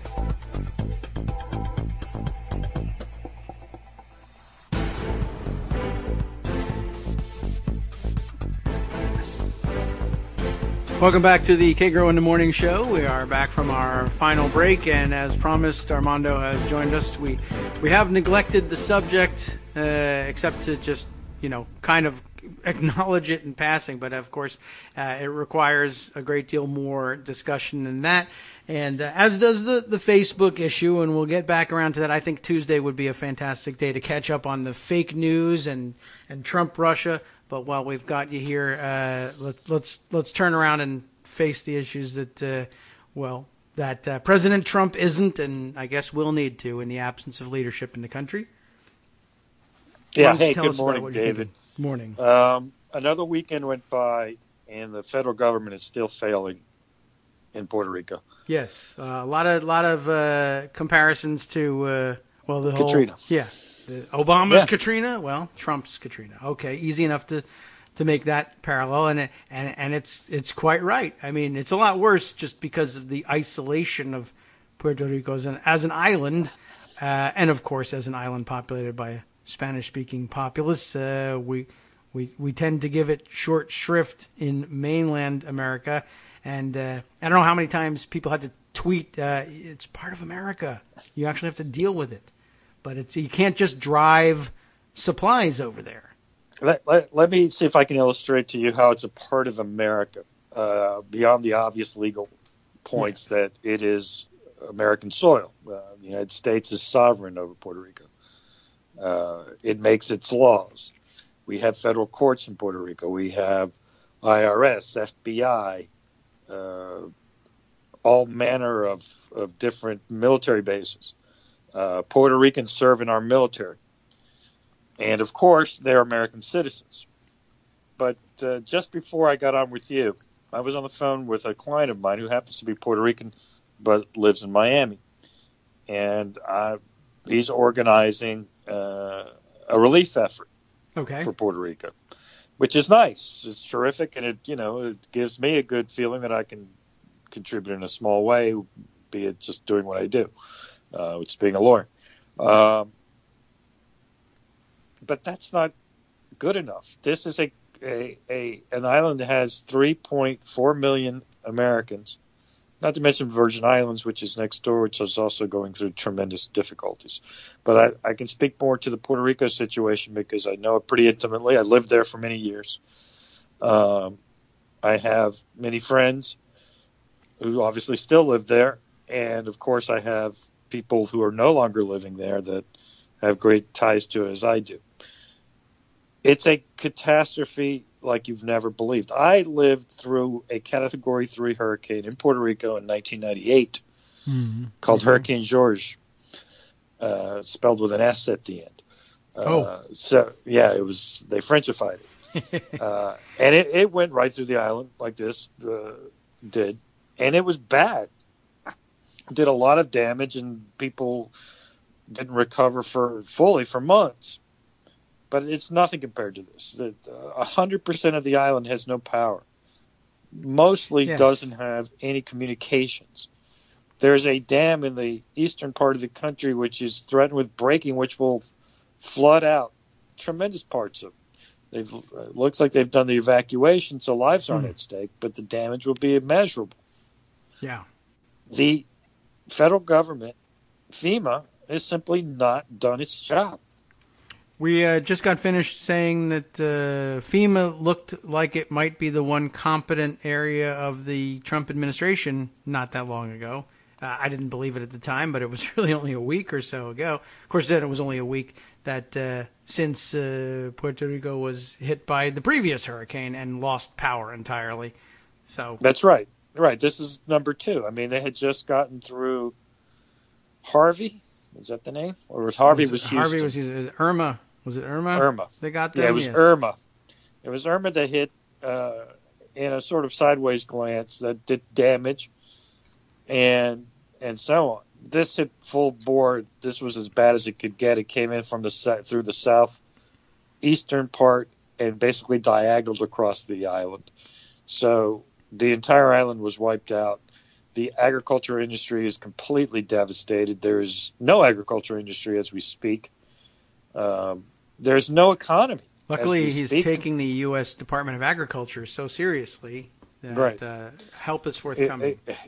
Every agency that matters for these types of things is, of course, I can't speak to FEMA, but everything else is manned by cronies who don't know what they're doing. This is a short-term problem. The short-term problem is survival, water, food, safety. Because what happens, of course, is when electricity is out, it becomes unsafe because there's vandalism, there's crime, and the police and other law enforcement are dealing with survival issues related to the hurricane and can't be as dedicated to safety. So right now you have a short-term catastrophe, and then you're going to have a mid-term catastrophe. Puerto Rico has already in tremendous economic trouble because of a debt crisis that led to, at the last year of the Obama administration, something called the Promesa Act, which was intended to try to deal with it. It was a fatally flawed bill in and of its own. It gave too much power to creditors. It named a commission. And Obama was wrong on this, but he had to deal with what he had to deal with in terms of Republicans. So he did the best he could, I think. But what he did was already a problem. But now you're going to see an economy that's simply not going to be back on its feet for months. On the optimistic side, it could be a year. And the debt situation is such that the long-term ability to address the after effects of this is going to be very difficult with the backdrop of this tremendous debt crisis and this fiscal control board that they have, whose top interest appears to be squeezing as much as it can out of Puerto Rico for creditors. For example, one of the things that they've demanded is a tremendous reduction of government workforce in Puerto Rico. Now, that has two effects. Number one, it damages the economy. This is classic stupid contractionism that thinks that cutting spending is the way to solve an economic problem, when it's just the opposite, particularly in Puerto Rico where the government is such an important employer. It employs 25-30% of workers on the island, which is too high. I don't disagree with the principle. It's just not how you get out of that. Yeah, now it has another effect, because once FEMA does what it does, then it goes home. There's still going to be people in dire need, and it's going to require the Puerto Rico government to address those needs. But they won't have the people to do it. The staffing will be inadequate. So this is not just this week with the short-term federal government situation. It is also medium and long-term.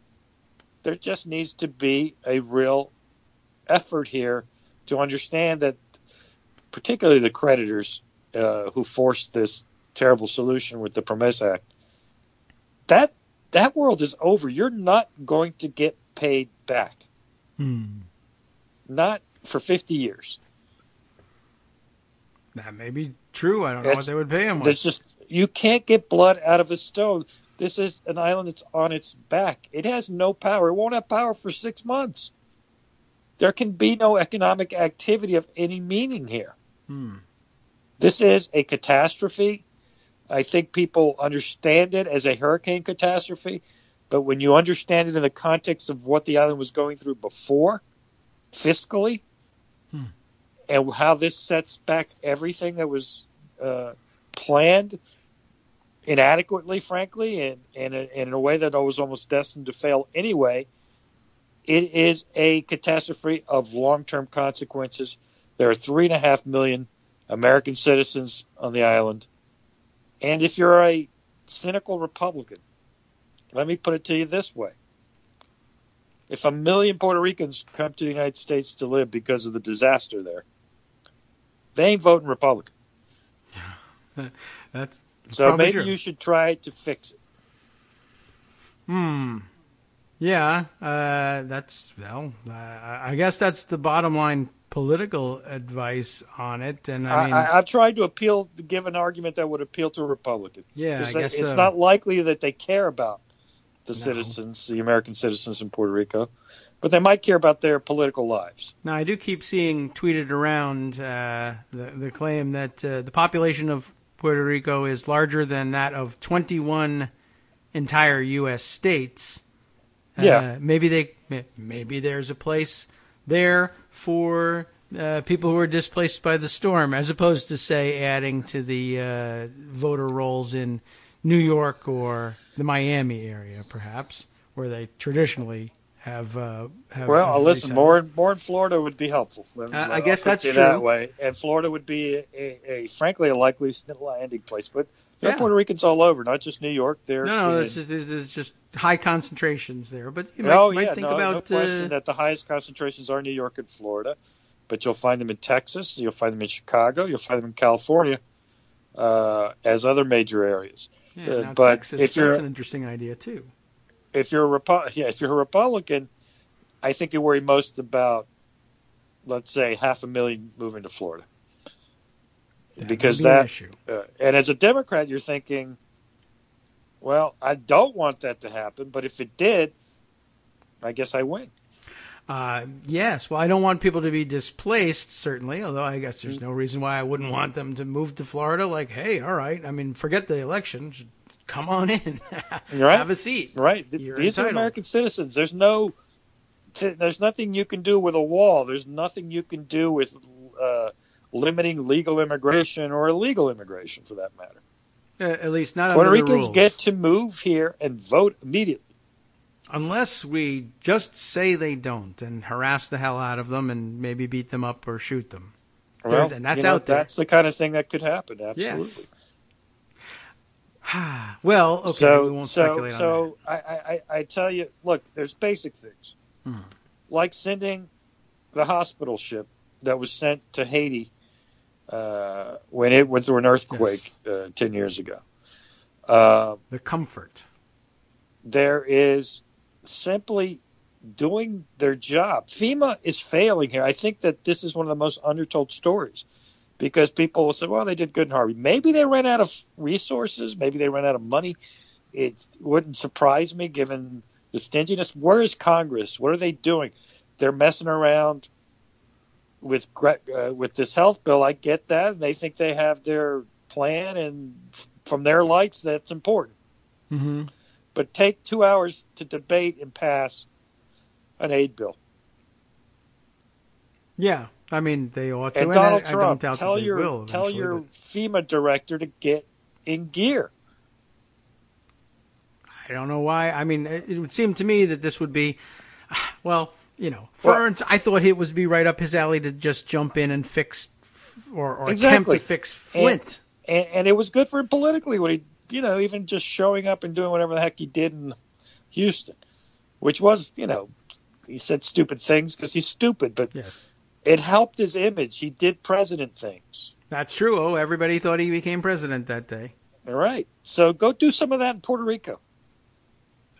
I do think, some I think good for the island while doing good for yourself.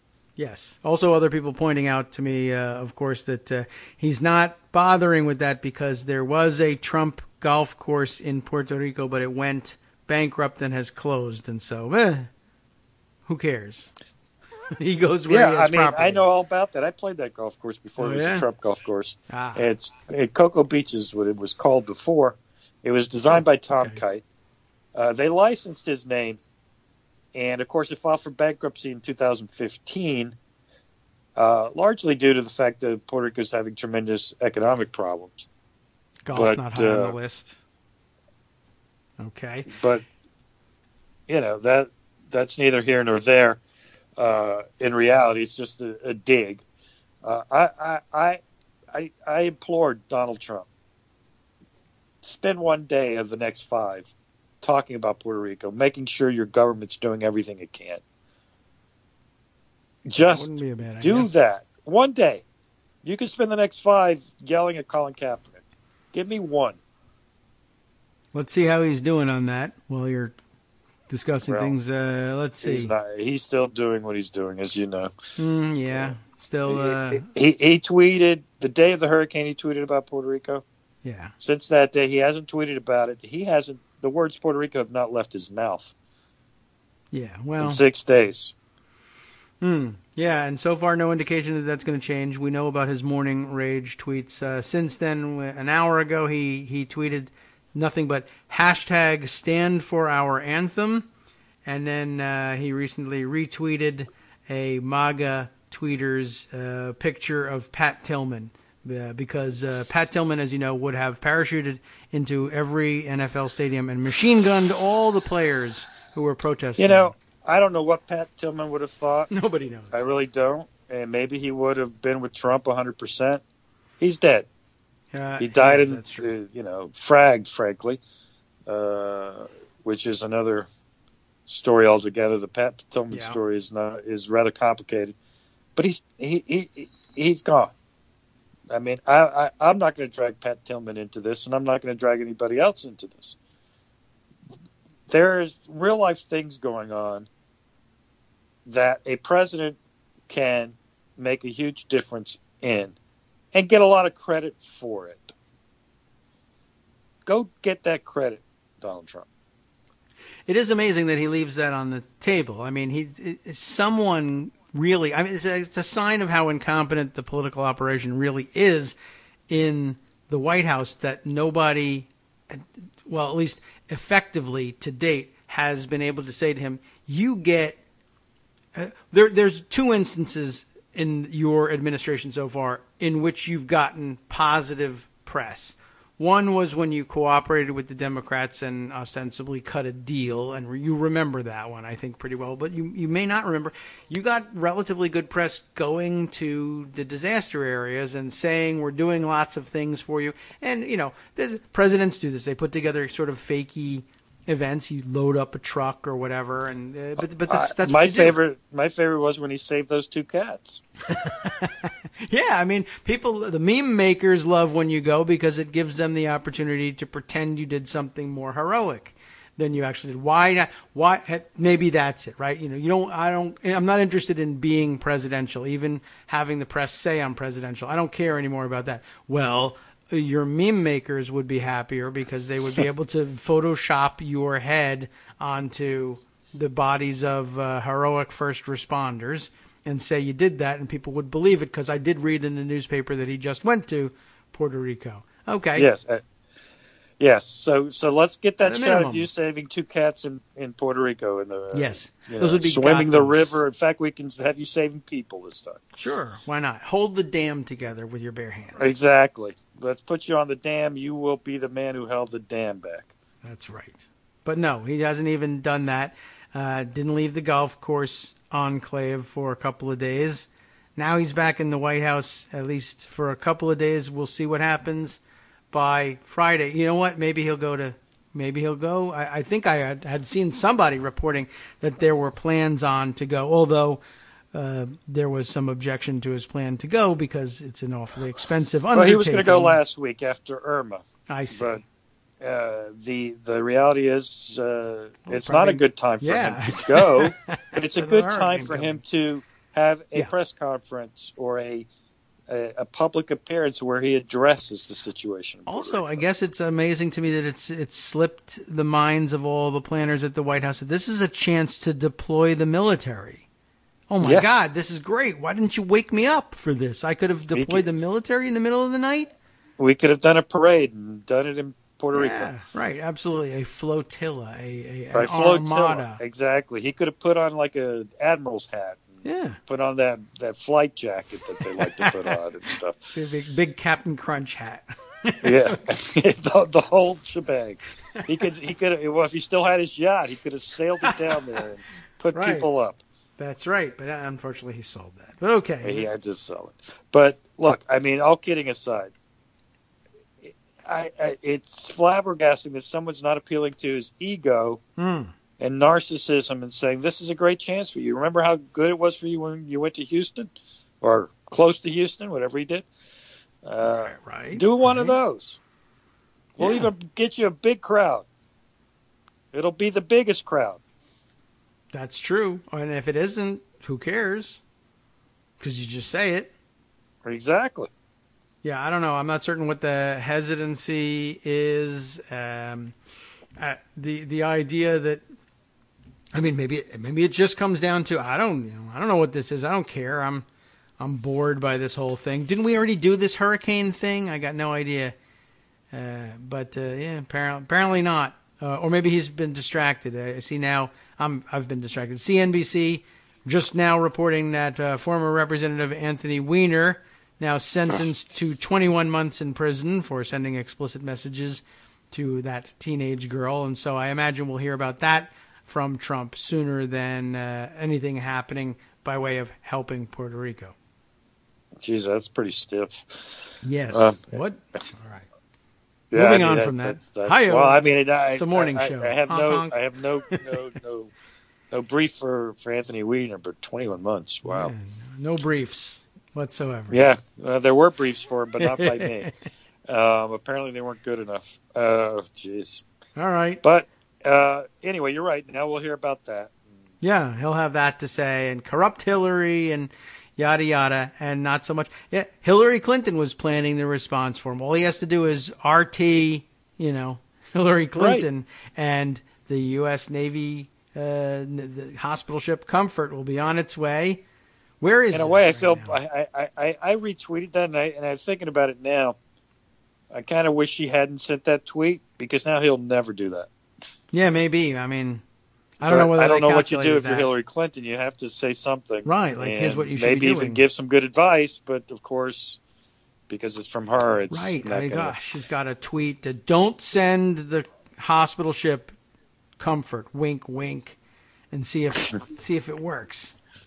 Yeah. I mean, and look, it's a short-term catastrophe. It's going to take, and people will forget about it after, even if we address it after a few weeks.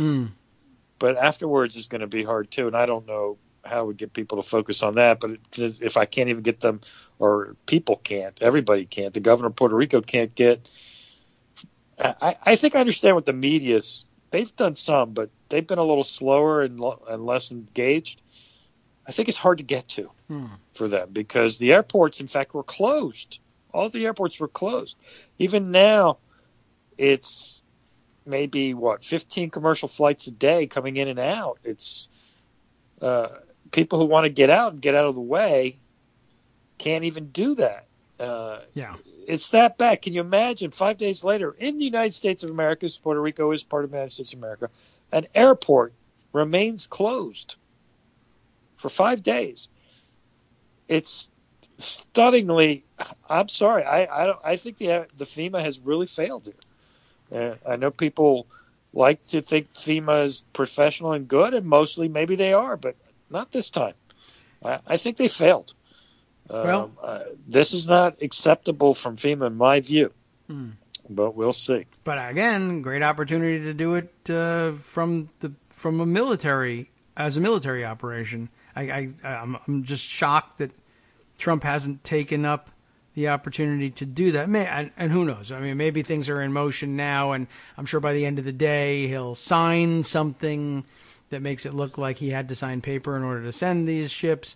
In the meantime, I mean, as far as relief goes, you mentioned right at the top of your call that you were working with somebody who has a relief organization that they're putting together. Are there places we ought to direct people by way of giving? I did see an exchange between Denise Oliver Velez and Bill this morning because he was looking for a link to put up in his morning Cheers and Jeers post about where you could be directing money. And she did provide that, and you'll find that on the front page of Daily Kos if you scroll down. But I'm hesitant to give you names because I have to tell you that right now, until FEMA improves the logistical situation, we can't get anything in there.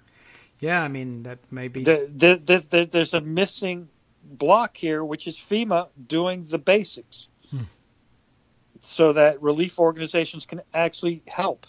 So, I mean, I'm not copping out on you. I do think everybody should help, but we need the government now. Sometimes there's things that only a government can do.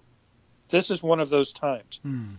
I think that, if anything, put more pressure on the FEMA and government to do their jobs. That would be that's the relief organization I'm recommending at this point to people, because my client who is doing his relatively smallish effort is not going to be able to do much because he can't get it in. Yeah. He can't get it in. His daughter is in Washington today meeting with the Puerto Rico Director of Federal Affairs to figure out, well, how do I get these things in?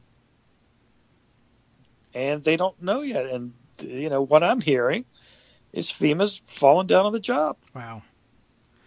Well, I mean, I don't know what remaining infrastructure is like there. But Jennifer Lopez gave $1 million, but what are you going to do with it? Yeah, throw it out of a helicopter. I mean, I don't know. That's the whole point. Nothing's working. Nothing's working. It's pretty incredible. There's a picture. You can just see it now crossing. I don't know how prevalent it's got. I know we're down to the last minutes. But San Juan, the capital, the most modern city in the island, and I think I had recognized the street. It's a river. It's a river. Yeah, I'm sure it will be. So, again, I'm focusing my attention, at least in the short term, as Kamal Bell just said, Puerto Rico, Puerto Rico, Puerto Rico, Puerto Rico, Puerto Rico, Puerto Rico, responding to Trump. The government, the federal government, has to go and get this done. Oh, well, if we only had one. Yeah, if we only had one. There's no other way of putting it. It's that dire. I can't stress that enough. I wish that, I can't tell you, call your senators, but yeah, it's really not a senator issue in the short term. It's a president issue. It's a FEMA issue. Yeah, very true. And a good reminder of that is, I mean, you can't call it. There's no senator from Puerto Rico, of course, but a good reminder of what it means to be included in the legislature. There's no one there like on the level of the senators who are wrangling out special deals for themselves in the healthcare bill. Nobody is there to do that for Puerto Rico, or for that matter, this is the original point was being brought up for DC. That's right. Who likewise, that's correct. I mean, thankfully not suffering from this kind of disaster, but this is an enormous disadvantage for entire swaths of population, all of whom seem to have something in common in terms of being, people of color, communities of color that are entirely unrepresented.